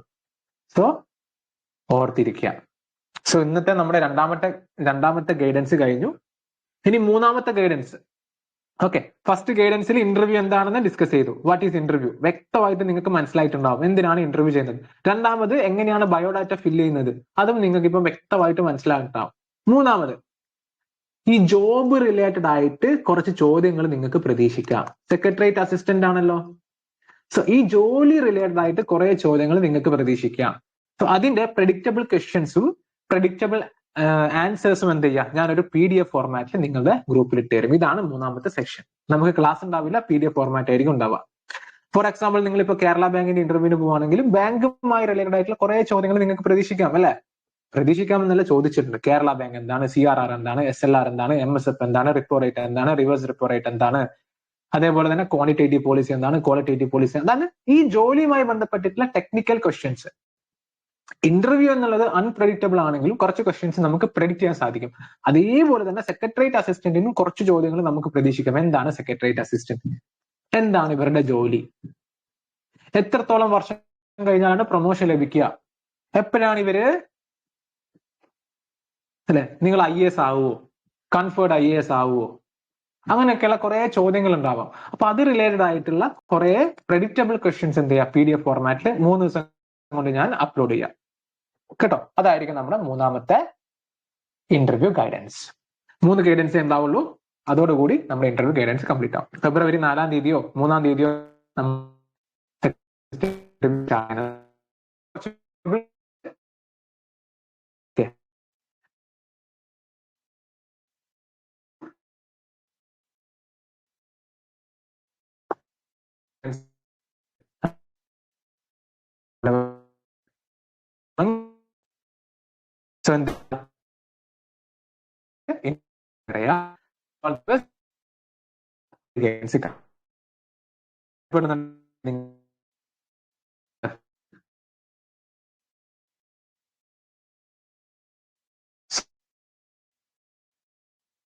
ഒരു